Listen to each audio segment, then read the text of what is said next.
नमस्कार दोस्तों, मैं हूं आपका दोस्त, आपका गाइड, आपका मेंटोर, आपका टीचर उज्जवल कश्यप। स्वागत करता हूं आपका अपने YouTube चैनल पर जो है आई डिजायर एजुकेशन। कैसे हैं आप लोग? उम्मीद करता हूं अच्छे होंगे। बात कर रहे थे कास्टिंग की। डिफाइन की थी हमने classification of casting on the basis of modes being used. काफी डिटेल डिस्कशन कर चुके हैं हम लोग on the basis casting processes on the basis of expendable moulds. बात कर चुके हैं हम लोग CO2 मोल्डिंग की, बात कर चुके हैं हम लोग फुल मोल्डिंग की या प्लास्टर मोल्डिंग की, बात कर चुके हैं हम लोग इन्वेस्टमेंट कास्टिंग की और बात कर चुके हैं सेल मोल्डिंग की। ठीक है, तो पहली कैटेगराइजेशन हमारी खत्म होती है जहां हम लोग बात कर रहे थे casting process which are based upon the expendable moulds, जहां आप मोल्ड्स को तोड़ देते हैं और फाइनल कास्टिंग को ऑब्टेन करते हैं आफ्टर सम फिनिशिंग ऑपरेशंस। आइए दूसरे सेक्शन की ओर बढ़ते हैं और समझने की कोशिश करते हैं। सेकंड क्लासिफिकेशन में पहले टॉपिक जो है सेंट्रीफ्यूगल कास्टिंग। एक बात बहुत ध्यान देने वाली है कि यहाँ जो मोल्ड आप यूज करेंगे वो परमानेंट इन नेचर है, मतलब आपकी मोल्ड टूटेगी नहीं for obtaining the final casting. You are not going to break your mould after the casting operation to obtain your final casting product. उम्मीद है ये पॉइंट क्लियर है। तो बेसिकली कास्टिंग प्रोसेस की अगर बात करें तो सेंट्रीफ्यूगल कास्टिंग एक परमानेंट मोल्ड कास्टिंग है जहां आप एक ऐसे मोल्ड को यूज करते हैं जिसे आप ब्रेक नहीं करते हैं। ठीक है, चलिए ठीक है, समझ गए। आगे समझने की कोशिश करते हैं कि क्यों इसका नाम सेंट्रीफ्यूगल कास्टिंग क्यों पड़ा। तो देखिए, बेसिक जो प्रिंसिपल है आपके सेंट्रीफ्यूगल कास्टिंग की वो ये है कि आप अपनी कास्टिंग को ऑब्टेन करेंगे with the help of centrifugal force। and centrifugal force कहाँ आता है? याद होगा क्लास 11-12 की चीजें, सर्कुलर मोशन, और होगी याद आपको सेंट्रीफ्यूगल फोर्स। सेंट्रीफ्यूगल फोर्स वो फोर्स है जो किसी बॉडी पे एक्ट कर रहा है जब वो एक सर्कुलर डायरेक्शन में मूव कर रहा है, टाइड विथ अ रोप और any constraint from its centre. ठीक है, तो बात कर रहे थे सेंट्रीफ्यूगल फोर्स की। तो सेंट्रीफ्यूगल फोर्स के हेल्प से हम अपनी फाइनल कास्टिंग को करने की कोशिश करते हैं, तो इस प्रोसेस का नाम है सेंट्रीफ्यूगल कास्टिंग। देखिए, अगर बात करें क्लासिफिकेशन की तो बेसिकली इन्हें 3 पार्ट में क्लासिफाई किया जाता है। सबसे पहले आपकी ट्रू सेंट्रीफ्यूगल कास्टिंग, जिसकी डिस्कशन अभी हम लोग करने की कोशिश करेंगे, समझने की कोशिश करेंगे। सेकेंड पार्ट है आपका सेमी सेंट्रीफ्यूगल कास्टिंग। आप इस फिगर को देखने से थोड़ी आइडिया आपको मिल रही होगी, आपकी जो रोटेशन है वो अलोंग द एक्स एक्सिस है, मतलब आपकी ऑब्जेक्ट रोटेट कर रही है along the x axis rotate कर रही है आपकी ऑब्जेक्ट, मतलब हॉरिजॉन्टल कास्टिंग की कोशिश की जा रही है। ठीक है, तो यहाँ इस केस में आप कहेंगे कि आपकी जो प्रोसेस है वो क्या है, अलोंग द हॉरिजॉन्टल एक्सिस आप कास्टिंग करने की अगर कोशिश कर रहे हैं सेंट्रीफ्यूगल कास्टिंग को, तो प्रोसेस होगी आपकी ट्रू सेंट्रीफ्यूगल कास्टिंग। ठीक है, एक दूसरी क्लासिफिकेशन, एक दूसरी टाइप डिफाइन की गई है आपके इसी सेंट्रीफ्यूगल कास्टिंग में, जिसे डिफाइन करते हैं by the name of semi centrifugal casting. वहां आप अपने प्रोडक्ट को ऑब्टेन करते हैं through rotating the whole object, whole system along a vertical axis. Vertical axis के अलोंग रोटेशन होती है और यहाँ जो सेंट्रीफ्यूगल फोर्स है अप्लाई होता है, उसकी हेल्प से आप अपने फाइनल कास्टिंग को प्रोड्यूस करने की कोशिश करते हैं, ऑब्टेन करने की कोशिश करते हैं, मैन्युफैक्चरिंग करने की कोशिश करते हैं। ठीक है, तो वो प्रोसेस हो गया आपका सेमी सेंट्रीफ्यूगल कास्टिंग। और तीसरी पार्ट है आपकी सेंट्रीफ्यूजिंग, उसे डिटेल में समझने की कोशिश करेंगे। इसके बाद आइए थोड़ी डिस्कशन करते हैं ट्रू सेंट्रीफ्यूगल कास्टिंग के ऊपर। ठीक है, अब देखिए ये आपकी सेटअप है। ठीक है, सेटअप में आप ये देख रहे हैं कि ये आपका एक डाई है जो कि बाउंडेड है, जिसे क्लैंप किया गया है कुछ क्लैंप के हेल्प से, जो कि हॉरिजॉन्टल डायरेक्शन में है। यहाँ इस डाई की जो ये मिडल लाइन है, सेंटर लाइन है, वो एक इंक्लाइनेशन बना रही है। अगर आप ये कह लें कि ये एक एक्स एक्सिस की लाइन है, ये एक्स एक्सिस है। ठीक है, तो आप ये देख पा रहे हैं कि आपकी जो एक्सिस है उससे आपकी डाई की जो सेंटर लाइन है वो एक माइनर एंगल बना रही है। ठीक है, एक लेंथ डिनोट हो रहा है L से, DI है इंटरनल डायमीटर, एक DO है आउटर डायमीटर। ठीक है, प्रोसेस क्या है ये समझने की कोशिश कीजिए, ठीक है। प्रोसेस ये है कि आपकी जो ये डाई है, ठीक है, ये रोटेट करेगी with high speed along the axis. इसकी जो एक्सिस है उसके अलोंग रोटेट करने की कोशिश करेगी। अब जो ही ये आपका डाई रोटेट कर रहा है, ठीक है, तो क्या होगा, एक फोर्स एक्ट करेगी अलोंग द सेंटर।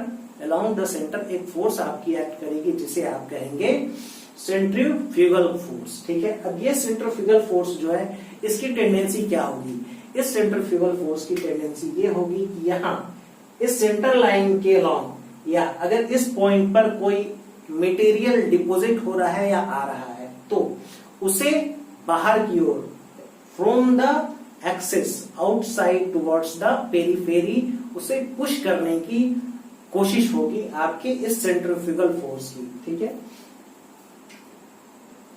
तो बेसिकली प्रोसेस ये है आपका कि आप अपने लैडल से मोल्टेन मेटल को पोर करते हो अलोंग द एक्सिस, ठीक है। अब अलोंग द एक्सिस जब आप मोल्टेन मेटल को पोर कर रहे हैं तो मोल्टेन मेटल यहां पोर होने के बाद इस एक्सिस पे जो फोर्स अप्लाई हो रही है सेंट्रीफ्यूगल फोर्स, उसकी हेल्प से इसकी मूवमेंट, इसकी टेंडेंसी होगी to go towards the periphery. अब ये सर्कुलर है तो इसकी चारों ओर एक्सिस है, ठीक है, चारों ओर पेरिफेरी है। मतलब अगर ये सर्कुलर, अगर इसका इंटरनल पार्ट मानिए और इस एक्सिस के अंदर रोटेट कर रही है तो क्या होगा, मोल्टेन मेटल पोर होगा तो चारों डायरेक्शन में मूव करने की कोशिश करेगा, ठीक है। तो ये आपकी प्रोसेस हो गई। आप मोल्टेन मेटल पोर करेंगे अलोंग द सेंटर लाइन और due to the presence of centrifugal force आपकी जो मोल्टेन मेटल है वो मूव करेगी towards the outer periphery of your die, ठीक है। और अब रही बात, एक और बात आती है इंक्लाइनेशन की। Why this inclination is here, ठीक है। तो समझने की कोशिश कीजिए कि जैसे ही आप मोल्टेन मेटल को यहाँ पोर करेंगे, जो ही आप मोल्टेन मेटल को पोर करेंगे तो मोल्टेन मेटल की एक टेंडेंसी यहाँ होनी चाहिए ताकि वो, अगर डाई की लेंथ L है तो थ्रू आउट द लेंथ वो स्प्रेड आउट हो सके, ठीक है। अगर ये कंप्लीट हॉरिजॉन्टल आप रखेंगे तो क्या होगा, इस पॉइंट पे अगर आप मोल्टेन मेटल को पोर कर रहे हैं अलोंग द सेंटर लाइन तो यही रोटेशन होती रहेगी और यही आपका मेटल डिपोजिट होता रहेगा। और इधर क्या होगा, इधर ज्यादा डिपोजिट होगा, इधर कम डिपोजिट होगा, इस तरीके की टेंडेंसी होगी। बट इस इंक्लाइनेशन से आप एक फोर्स क्रिएट कर रहे हैं। मतलब आप जिस मोल्टेन मेटल को पोर कर रहे हैं, आपकी जो मोल्टेन मेटल यहाँ पोर हो रही है, तो ड्यू टू द इंक्लाइनेशन, मतलब ये point, this point is slightly upward and this point is slightly downward, a force here is acting mg due to the gravity force due to the gravity which is acting on this molten metal helps the molten metal to move in this direction toward this point, the other end of the die। मतलब जो molten metal आप यहाँ पोर कर रहे हैं उस molten metal में tendency होगी to reach here, another point पे रीच करने की, सेकेंड पॉइंट ऑफ डाई पे रीच करने की, पहुंचने की, due to the force acting here which is mg। Gravity force की वजह से आपकी टेंडेंसी होगी मोल्टेन मेटल की इस पॉइंट पे पहुंचने की। और धीरे धीरे जब आपकी फाइनल कास्टिंग ऑब्टेन होगी तो the thickness of your final product will be constant through out, ठीक है। उम्मीद यहाँ क्लियर है चीजें, ठीक है। एक और पॉइंट है कि मतलब अगर आप सेंट्रीफ्यूगल प्रोसेस को यूज कर रहे हैं तो प्रोसेस आप कहाँ यूज कर रहे हैं, किस मटेरियल्स के लिए यूज कर रहे हैं, ठीक है। तो इनकी एक प्रिसाइज जो एप्लीकेशन है वो मोस्टली की जाती है फॉर ब्रिटल मटेरियल्स, देखिए यहाँ पे लिखा है ये चीज, ठीक है। ब्रिटल मटेरियल्स के लिए आप इस प्रोसेस को ज्यादा यूज करने की कोशिश करते हैं। आप यूज कर सकते हैं डक्टाइल मटेरियल्स के लिए भी, बट डक्टाइल मटेरियल्स के लिए आपके पास और भी कई सारे प्रोसेसेस अवेलेबल हैं। जैसे अगर आप चाहें तो वेल्डिंग से अपनी फाइनल प्रोडक्शन कर सकते हैं, आप चाहें तो एक्सट्रूशन की हेल्प से अपनी फाइनल प्रोसेस कर प्रोडक्ट प्रोड्यूस कर सकते हैं। डिस्कस करेंगे, हर पॉइंट को डिस्कस करेंगे, वेल्डिंग और ये को बहुत, एक्सट्रूशन वगैरह बहुत डिटेल में हम लोग जानने और समझने की कोशिश करेंगे। आइए पहले इसको देखते हैं, ठीक है। तो प्राइमरीली इसे यूज किया जाता है फॉर ब्रिटल मटेरियल्स, ठीक है। अब एक लिमिटेशन है, एक लिमिटेशन ये है कि अगर आपकी जो ये लेंथ है, length of the die L जो डिनोट किया हुआ है लेंथ ऑफ द डाई, अगर इसकी वैल्यू 5 मीटर से छोटी है, अगर इसकी वैल्यू 5 मीटर से छोटी है तो ये एक फोर्स यहाँ पे लगेगा ऊपर की ओर, mv स्क्वायर बाई आर, या आप इसे कह सकते हैं m ओमेगा स्क्वायर आर। अगर ये उसकी ओमेगा रोटेशन, ये है रोटेशन वैल्यू है, तो रोटेशनल वेलोसिटी है, तो ठीक है। और एक वेलोसिटी, एक फोर्स लगेगी mg। अगर आपकी लेंथ 5 मीटर से कम है तो इसकी वैल्यू 30 डिग्री से ज्यादा भी हो सकती है। बट अगर आपने इसकी वैल्यू, मतलब ये थीटा जो इंक्लाइनेशन है, थीटा की वैल्यू अगर आपने 30 से ज्यादा कर दी, तब जब आपकी लेंथ की वैल्यू 5 मीटर से ज्यादा है, ठीक है, तो यहाँ ऐसे केस में आपकी डिफेक्ट क्रिएट हो जाएगी। आपकी जो फीलिंग होगी वो इरेगुलर हो सकती है, क्योंकि 30 डिग्री से ज्यादा इंक्लाइनेशन के केस में आपकी जो ये फोर्स ड्यू टू ग्रेविटी है mg, that will be more dominant with respect to this mv square by r, mv square by r और m omega square r, that is centrifugal force acting on that particular molten metal. उम्मीद है चीजें clear है आपको। अगर बात करें पूरी की पूरी सेटअप की, तो एक डाई है जिसे एक पर्टिकुलर एंगल थीटा की इंक्लाइनेशन पे प्लेस किया जाता है with respect to x axis. यहाँ पे क्लैंप के हेल्प से आप अपने फाइनल डाई को ये करते हैं, होल्ड करते हैं पोजीशन में। ये पॉइंट है जहां से मिडिल पॉइंट पे आप लैडल के थ्रू मोल्टेन मेटल को पोर करने की कोशिश करते हैं। यहाँ एक कॉपलिंग अरेंजमेंट है जिससे मोटर के हेल्प से आपके फोर्स को, मोशन को यहाँ रोटेट, मतलब इस पूरी की पूरी डाई को रोटेशन दी जाती है, ठीक है। तो ये पूरी की पूरी अरेंजमेंट है।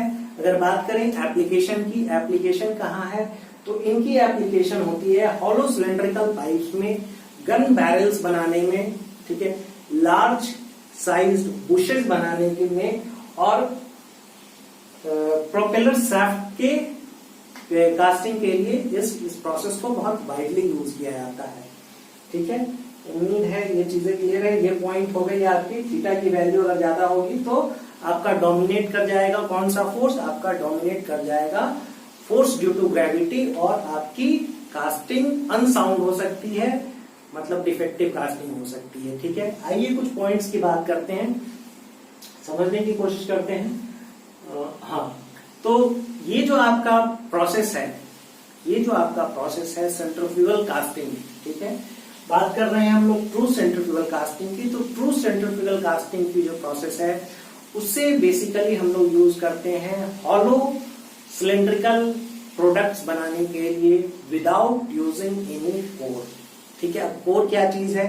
कोर एक, जब हम लोग गेटिंग सिस्टम पढ़ रहे थे, कोर की डिस्कशन अभी तक नहीं हुई है, होगी एक दो नेक्स्ट के 2-3 क्लास में अंदर हो जाएगी, या 3-4 क्लास के अंदर हो जाएगी। कोर बेसिकली एक कैविटी कास्टिंग में अगर आपको कोई होल क्रिएट करना है जिसकी डायमीटर 20 mm से ज्यादा है, ठीक है, उस केस में आप अपने होल को along with the casting cast करते हैं, ठीक है। अगर 20 mm से कम है आपकी डायमीटर तो आप उसे by machining after casting you will drill the hole, ठीक है। बट अगर आपकी डायमीटर 20 mm से ज्यादा है तो आप अपनी कास्टिंग में कोर की हेल्प से अब उस कैविटी को क्रिएट करते हैं, ठीक है। काफी अभी अच्छे से डिस्कस करेंगे उस चीज को आगे आने वाली 3-4 लेक्चर के अंदर, ठीक है। तो समझने की कोशिश कीजिए कि अगर बात करें हम लोग ट्रू सेंट्रीफ्यूगल कास्टिंग की, तो ये जो प्रोसेस है वो हॉलो सिलेंड्रिकल ऑब्जेक्ट प्रोडक्ट्स को कास्ट करने के लिए यूज किया जाता है without use of any hole, ठीक है। ये पहली पॉइंट हो गई। दूसरी पॉइंट है, ये बात तो आप समझ गए, liquid metal is allowed in die under rotation, ठीक है, ड्यू टू सेंट्रीफ्यूगल फोर्स। हाँ, अब देखिए एक इंपॉर्टेंट पॉइंट ये है कि जब आप मोल्टेन मेटल को पोर करते हैं इनटू द डाई कैविटी, ठीक है, आपको ये पता है कि जिस मोल्टेन मेटल की बात हो रही है उसकी डेंसिटी क्या होती है, ज्यादा होती है with respect to any impurities और स्लैग। मतलब अगर बात करें हम लोग सेंट्रीफ्यूगल कास्टिंग की, अगर बात करें ट्रू सेंट्रीफ्यूगल कास्टिंग की, तो आपकी जो कास्टिंग है वहां जो मोल्टेन मेटल आप पोर कर रहे हैं उसकी टेंडेंसी होगी to move towards the outer periphery की तरफ आपकी मोल्टेन मेटल की मूव करने की टेंडेंसी होगी। बट अगर आपके मोल्टेन मेटल में कोई स्लैग पार्ट है या कोई इम्प्योरिटीज है तो जाहिर सी बात है उसकी डेंसिटी विथ रिस्पेक्ट टू आपकी मोल्टेन मेटल कम होगी और ये एक्यूमुलेट हो जाएगी अलोंग द सेंटर लाइन। ठीक है, ये सेंटर लाइन के अलोंग ही एक्यूमुलेट हो जाएगी और आपके फाइनल कास्टिंग को डिफेक्ट नहीं क्रिएट कर पाएगी। तो ये एक इंपॉर्टेंट पॉइंट है। ठीक है, अब सिंस सारी की सारी मोल्टेन मेटल बहुत हाई स्पीड से रोटेट कर रही है, तो ऐसे प्रोडक्ट्स की जो डेंसिटी होती है वो भी काफी हाई होती है। मतलब true centrifugal casting will be creating a product which is having high density. ठीक है, अब बात करें थोड़ी सी सॉलिडिफिकेशन की, तो यहाँ सॉलिडिफिकेशन की रेट भी with respect to other casting process थोड़ी ज्यादा होती है। ठीक है, जिसकी वजह से जो ग्रेन्स स्ट्रक्चर होते हैं वो थोड़े रिफाइंड हो जाते हैं। ठीक है, देखिए यहाँ due to faster solidification fine grain structure develop in the casting. ठीक है, अब ये फाइन ग्रेन स्ट्रक्चर की वजह से आपकी जो स्ट्रेंथ और हार्डनेस की वैल्यू होती है वो हो जाती है यहाँ इस केस में थोड़ी इम्प्रूव्ड। ठीक है, ये पॉइंट हो गया। कास्टिंग यील्ड की अगर बात करें तो अप्रोक्सीमेटली यहाँ लॉस कुछ नहीं होता है और आपकी कास्टिंग यील्ड 100% एज्यूम की जाती है अप्रोक्सीमेटली। प्रैक्टिकली अगर बात करें तो प्रैक्टिकली भी इसकी वैल्यू अप्रोक्सीमेटली 98% से ज्यादा ही आती है। 98% के आसपास इसकी प्रैक्टिकल वैल्यू आती है, बट थ्योरेटिकली हम लोग ये कंसिडर करते हैं कि यहाँ चूंकि कोई राइजर नहीं है, कोई गेटिंग सिस्टम नहीं है, तो जो हमारी कास्टिंग यील्ड है वो पूरी की पूरी 100% है। ठीक है, तो ये बात हो गई हमारे पॉइंट्स की। ठीक है, और अगर लिमिटेशंस की बात करें तो हाँ कुछ लिमिटेशंस हैं इसके। इनकी इनिशियल सेटअप कॉस्ट काफी ज्यादा है। दूसरी कि आप इसे उन प्रोडक्ट्स के लिए ही यूज कर सकते हैं जिन प्रोडक्ट्स की यूनिफॉर्मिटी है। ठीक है, अलोंग द सेंटर लाइन वो यूनिफॉर्म इन शेप है, तो ही आप इस सिमेट्रिकल इन शेप है, तो ही आप इस प्रोसेस को यूज कर सकते हैं। ठीक है, उम्मीद है ये पॉइंट्स क्लियर हैं। थोड़ी मैकेनिक्स की बात करेंगे, बट उससे पहले आप एक स्क्रीनशॉट ले लीजिए। मैकेनिक्स का पार्ट आपका विजिबल नहीं है।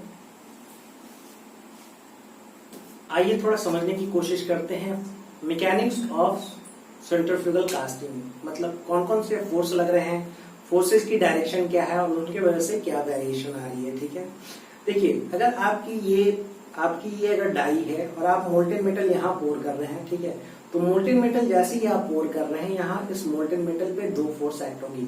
चूंकि आपकी inclination of this die is very small, less than 30 degree in most of the cases.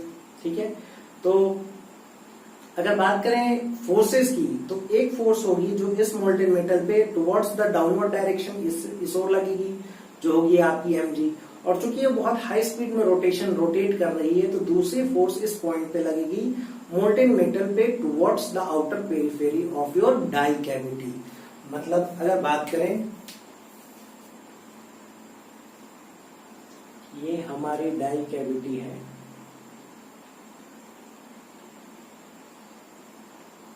और मोल्टेन मेटल यहां पोर हो रहा है। ये आपकी मोल्टेन मेटल आप यहां पोर कर रहे हैं। ठीक है, तो मोल्टेन मेटल जो है यहाँ पे एक फोर्स इस डायरेक्शन में लग रही है mg और दूसरी फोर्स इस डायरेक्शन में लग रही है m ओमेगा स्क्वायर r। मतलब F सेंट्रीफ्यूगल फोर्स की अगर बात करें तो यहाँ एक्ट हो रही है m ओमेगा स्क्वायर r और दूसरी फोर्स यहाँ लग रही है F ग्रेविटी की वजह से mg। ठीक है, अब ये डिस्कशन हम लोग कर चुके हैं कि अगर लेंथ की वैल्यू आपकी 5 मीटर से ज्यादा है तो थीटा इंक्लाइनेशन एंगल जो होगी वो 30 डिग्री से कम रखनी होगी। ठीक है, इसकी बात हम लोग कर चुके हैं। और अब नेक्स्ट डिस्कशन हमारी मैकेनिक्स की हो रही है। तो देखिए अगर बात करें इस फोर्स की बात करें और Fc को आप लिख सकते हैं Fc will be equal to m into AC। AC will be centrifugal acceleration force. ठीक है, तो आप लिख सकते हैं m into omega square into r। मतलब AC की वैल्यू आप लिख सकते हैं ओमेगा स्क्वायर इंटू r। ठीक है, इसे ओमेगा को दूसरे टर्म में आप क्या लिख सकते हैं, अगर आपको रोटेशन दे रखी है n rpm दे रखी है पर मिनट, रिवॉल्यूशन पर मिनट, तो आप इसे लिख सकते हैं pi d n divide by 60 whole square into r. ठीक है, मतलब एक्सेलरेशन, सेंट्रीफ्यूगल एक्सेलरेशन की जो वैल्यू आ रही है आपकी, आप लिख सकते हैं pi D divided by 60 whole square N square R. मतलब आप लिख सकते हैं centrifugal acceleration will be directly proportional to rotational square of rotation speed, and centrifugal force is directly proportional to the radius of this die cavity। ठीक है, तो ये अगर आप चाहिए तो स्क्रीनशॉट ले सकते हैं।